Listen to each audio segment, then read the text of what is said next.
Halo Marketeers, kembali lagi di Katakan Dengan Data bersama saya Iwan Setiawan.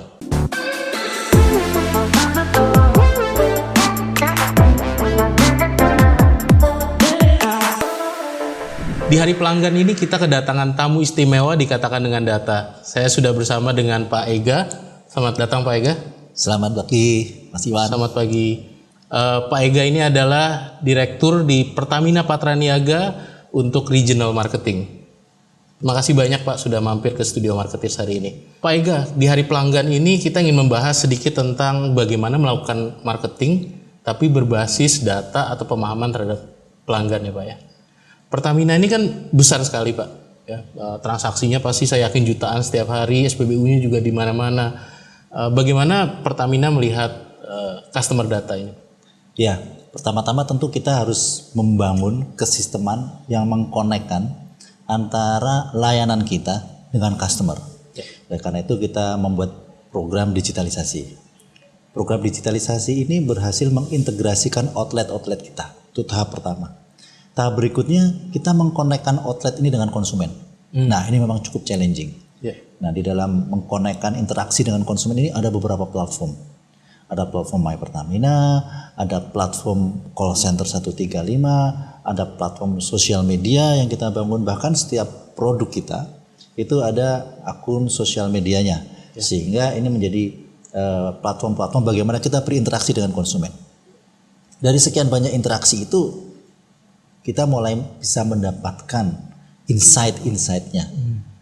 Nah, itu juga merupakan bahan baku untuk kita melakukan market research, bahan baku kita melakukan analisa voice of customer, behavior customer, dan seterusnya. Oleh karena itu menjadi database yang penting buat kami, sehingga program marketing ini mulai kita arahkan menjadi program-program yang berbasis data. Menarik Pak. Prosesnya sendiri kalau di Pertamina seperti apa marketing cycle-nya? Marketing cycle-nya ini ya secara kebetulan Pertamina ini khususnya Patraniaga menjadi subholding yang memberikan layanan energi langsung ke masyarakat ya. Ada dua peran nih. Dan produknya juga ada dua jenis secara umum. Pertama produk-produk yang subsidi, dalam hal ini kita memberikan layanan public service. Yang kedua adalah layanan komersial yang kami juga memberikan layanan untuk produk-produk non subsidi. Ini view-nya berbeda, tetapi kita tetap harus memberikan layanan yang prima. Dalam hal ini untuk produk-produk subsidi tentunya kita harus bisa mengidentifikasi para pelanggan ini siapa-siapa yang berhak mendapatkan produk-produk subsidi ini. Sementara untuk produk-produk non subsidi kita harus bisa melihat konsumen-konsumen ini prospeknya seperti apa, sehingga kita bisa melihat opportunity ke depannya. Sehingga yang diharapkan adalah produk-produk subsidi ini bisa dilayani sesuai tepat sasaran, dan untuk produk-produk non subsidi yang sifatnya komersial ini bisa terus tumbuh ke depannya. Nah, ini menjadi tantangan yang mungkin tidak banyak perusahaan yang melakukan situasi marketing seperti ini. Karena untuk yang subsidi akhirnya kita bisa melihat siapa yang berhak dan siapa yang tidak berhak. Bahkan kita bisa melihat yang ada intention melakukan penyalahgunaan. Namun untuk yang non subsidi ini menjadi arena komersial yang kita melihat prospek ke depan, bagaimana pendekatannya, bagaimana kita berkomunikasi, bagaimana membuat marketing activity dan lain-lain. Nah, dan juga dalam konteks mengedukasi masyarakat yang tidak berhak ini, bagaimana paham, sadar, dan akhirnya juga membeli produk-produk non subsidi. Itu juga sesuatu yang perlu kita komunikasikan pada mereka. Jadi ada dua set pelanggan ya Pak ya, ada yang pelanggan subsidi yang harus teridentifikasi dengan baik dan ada yang pelanggan non subsidi. Yang tantangannya mungkin bagaimana melakukan pemasaran yang sesuai dengan preferensi mereka gitu. Iya, betul.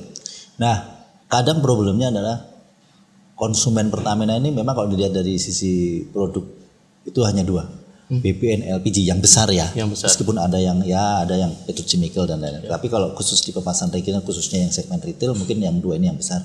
Namun sebetulnya segmentasinya besar, luas, segmentasinya sangat luas. Yeah. Kalau kita membagi dari sisi usia juga sangat lebar, demografi juga sangat luas. Oleh karena itu starting awalnya kita tuh harus membuat definisi market segmennya mau mana nih.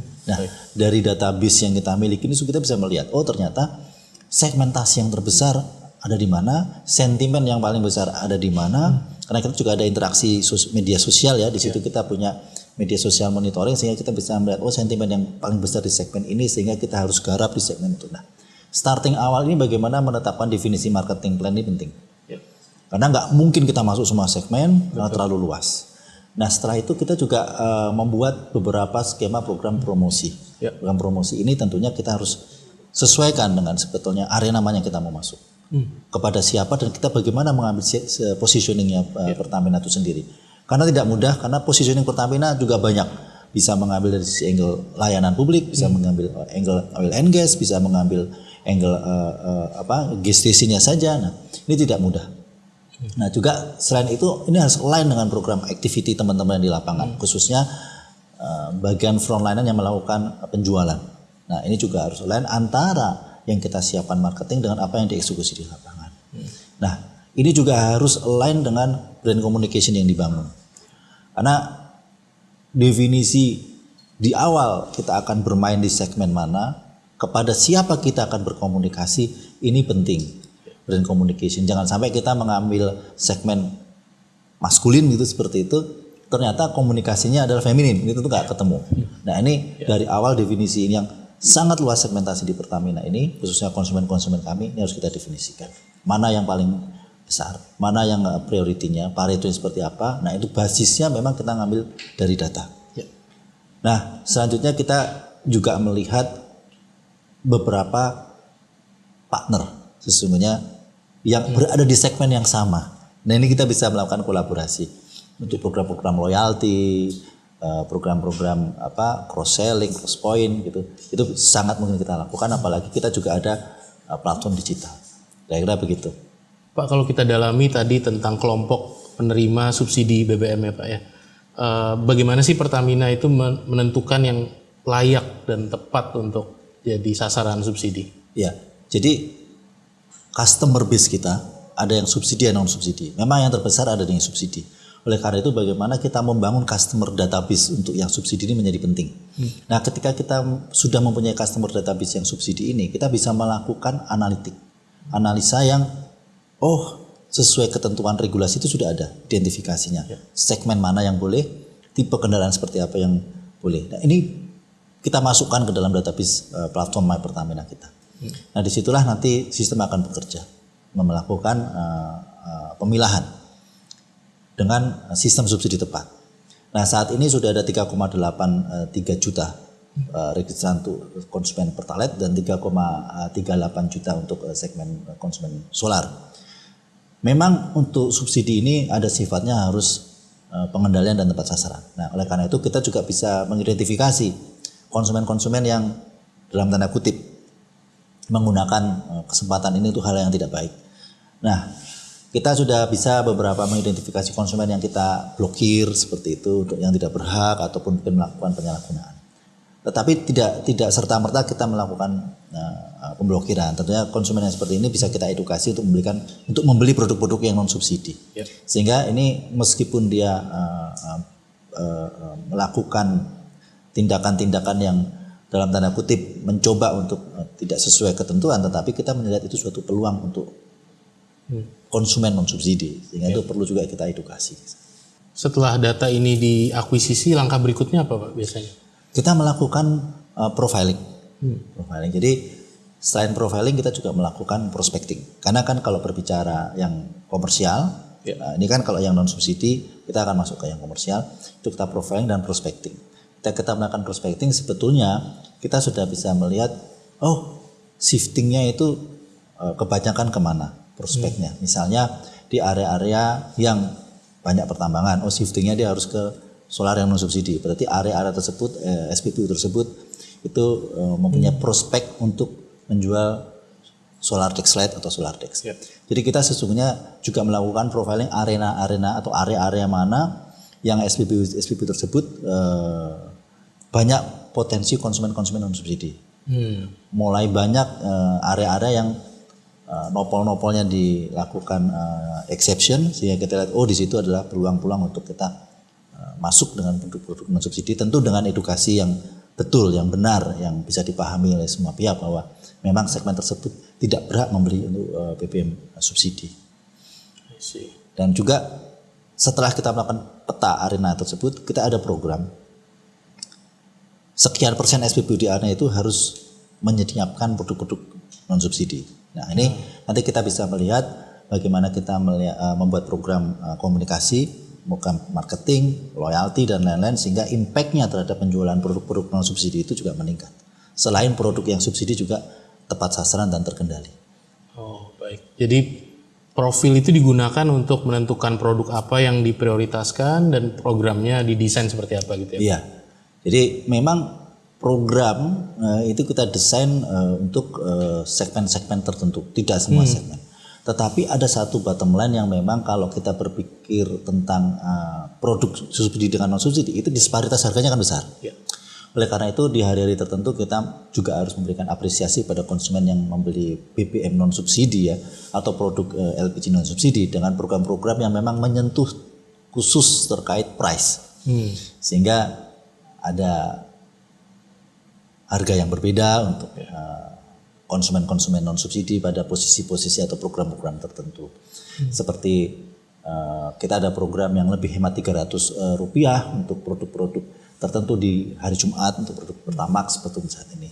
Nanti mungkin di periode berikutnya mungkin bukan produk Pertamax sehingga kalau beli Pertamax untuk segmen roda 4 di hari Jumat itu lebih murah gitu. Tapi menggunakan Pertamina. Nah, ini adalah contoh-contoh yang kita melihat ternyata segmen roda 4. Kenapa segmen roda 4? Karena segmen roda 4 konsumsinya lebih besar. Ya. Dan kalau dia membeli yang subsidi tentu juga konsumsinya juga lebih besar. Jadi kalau ini bisa kita shifting ke non subsidi, impactnya juga lebih besar. Kenapa kok hari Jumat ya? Ya biasanya memang Senin sampai Jumat itu demandnya tinggi untuk persiapan weekend gitu kan. Kita berikan apresiasi. Karena Sabtu Minggu biasanya demandnya akan turun. Seperti itu. Kita juga ada program kolaborasi partnership dengan entitas-entitas lain yang bisa terkoneksi dengan aplikasi My Pertamina kita. Selain itu kita juga melakukan program cross product co-branding dengan perusahaan-perusahaan lain juga. Karena begitu ada platform digital ini tidak terlalu sulit kita melakukan kolaborasi Mas Iwan. Dan itu akhirnya dipakai juga untuk branding ya Pak ya? Betul. Aktivitas itu. Betul. Dan yang sesuatu branding ini sesuatu yang nggak mudah sebetulnya untuk mensinkronis ketika kita berpartner. Sebagai contoh tone color gitu ya. Ada perusahaan yang tone colornya agak berbeda dengan perusahaan kami sehingga mana yang dominan. Kita itu juga nggak mudah kita mencari sinkronisasi, tetapi niatnya sama sehingga kadang programnya udah deal tapi key visualnya bisa nggak ketemu gitu. Karena kan masing-masing mempunyai corporate color brand yang berbeda-beda. Seperti itu. Tapi ya alhamdulillah itu sesuatu yang tidak terpikirkan tetapi ketika kita jalankan itu menjadi krusial gitu. Tapi profilnya mungkin mirip ya Pak, sehingga mau berkolaborasi ya merek-merek itu. Iya, profilnya mirip, segmentasinya mirip, kita masuk ke arena yang mirip, yang bahkan mungkin sama, sehingga akhirnya ya ketemu gitu. Karena kan ketika kita memilih partner ini kita nggak pilih-pilih harus warna, color brandnya sama, enggak juga gitu. Iya, iya. Yang penting customernya yang dilayani mirip ya Pak ya. Iya, mirip. Betul profilnya. Dengan berbagai aktivitas yang lebih tepat sasaran ini ya Pak ya. Dengan program dan promo yang lebih sesuai dengan profil yang ditarget, hasil yang didapatkan seperti apa Pak? Ya, jadi memang setiap segmen ini mempunyai daya beli yang berbeda-beda sesungguhnya. Ada segmen yang memang price sensitif, ada yang tidak price sensitif. Sebagai contoh, kalau kita padankan dengan produk ya, mungkin kalau solar mungkin itu karena subsidi, ini price sensitif. Kalau Pertamax dia non subsidi tetapi dia agak price sensitif gitu ya. Kalau Pertamax Turbo karena dia ada level atas itu mungkin tidak terlalu price sensitif. Nah, setiap segmen ini tentu bagaimana kita membuat program-programnya. Nah, yang cukup mengejutkan buat kami adalah semua segmen untuk non subsidi itu sebenarnya tumbuh. Nah, ini yang kita harus antisipasi. Berarti segmen-segmen tersebut harus kita ambil anchor-nya. Salah satu yang coba kita drive itu saat ini adalah segmen family. Karena segmen family ini biasanya terdiri dari 3 pihak, bapak, ibu, anak gitu. Influencernya untuk keputusan pembelian BBM coba kita drive dari ibu gitu, seperti itu. Tidak harus dari bapak karena mindsetnya selama ini terbangun mindset maskulin BBM gitu kan. Kita coba drive dari ibu. Makanya kita ada program-program yang masuk ke segmen wanita. Bukan berarti kita ingin menggiring ini ke khusus wanita, enggak, tetapi kita lebih pada coba mungkin bapak itu bisa diinfluence oleh ibu gitu, sehingga kita masuk dari sisi segmen wanita. Segmen family ini juga coba kita drive dari sisi anak, siapa tahu keputusan pembelian BBM itu bisa diinfluence oleh anak. Oleh karena itu kita ada program-program juga yang masuk untuk segmen anak. Selain mungkin untuk program-program yang sudah familiar dengan Pertamina seperti otomotif dan lain-lain seperti itu. Jadi kita coba masuk segmen-segmen yang sebetulnya basketnya besar, tetapi influencernya yang kita kita sentuh.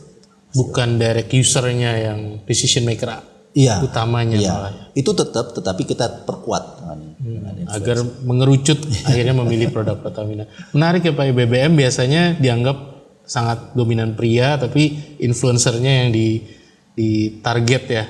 Kalau LPG kan biasanya dominan wanita. Iya, betul. Ya. Nah, memang ini ketika kita melihat impact untuk Pertamax cukup bagus. Jadi kalau kita lihat pertumbuhan Pertamax year on year itu 8,4% 2023 ke 2024. Pertamina Dex tumbuh 5,7%. Pertamax Turbo yang memang segmennya sangat limited ini juga tumbuh 0,7%. Tetapi saya yakin ini ke depannya Pertamax Turbo bisa tumbuh sekitar 2%. Tapi memang segmennya sangat limited ini. Nah, kami sedang mencoba untuk melebarkan segmen Pertamax Turbo ini dengan menambah availability produk di SPBU. Saat ini baru tercapai kurang lebih 35% dari total SPBU itu tersedia Pertamax Turbo. Mudah-mudahan akhir tahun ini kita bisa perlebar sampai minimal 40%. Sehingga pertumbuhan ini bisa kita dorong dari sisi availability produk. Gitu Mas. Dan sudah teridentifikasi lokasi-lokasi yang punya prospek ya Pak ya? Sudah. Dari data yang sudah dikumpulkan. Sudah. Sehingga mudah-mudahan penentuan lokasinya juga lebih baik. Subsidinya juga jauh terkontrol Pak dengan adanya program ini? Ya, kalau kita melihat data, ini kan kita harus basisnya data ya.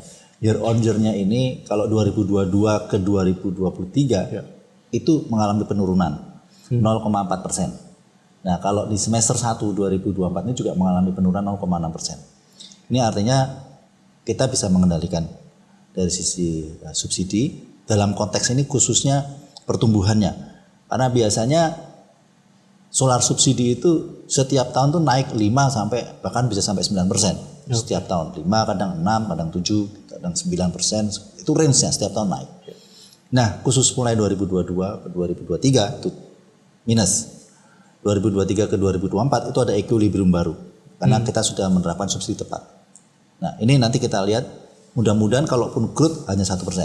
Tapi alhamdulillah ini kita bisa tekan posisi minus.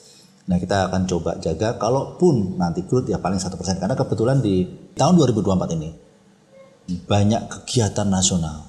Dari mulai pemilu legislatif, pilpres, nanti setelah itu ada Idul Fitri, ada pilkada, dan terakhir ada Natal Tahun Baru. Nah, ini kegiatan-kegiatan yang memang banyak terkait dengan mobilisasi masyarakat. Sehingga biasanya demandnya naik biasanya, tapi dengan kegiatan yang sangat masif secara nasional ini di 2024 kita melihat kuotanya masih controllable. Menarik sekali Pak Ega. Pak, pertanyaan terakhir mungkin, Bapak ada pesan khusus untuk pelanggan yang ingin disampaikan di hari spesial untuk mereka ini? Ya, marketeers dan para pelanggan, khususnya pelanggan Pertamina yang saya hormati, saya cintai, kami mengucapkan terima kasih telah setia menggunakan produk-produk Pertamina, karena produk Pertamina ini adalah karya anak bangsa. Kami juga ingin memberikan layanan terbaik dan terus memperbaiki layanan agar kami bisa selalu hadir di hati para pelanggan sekalian. Makasih banyak Pak Ega. Sampai ketemu lagi di lain kesempatan. Makasih.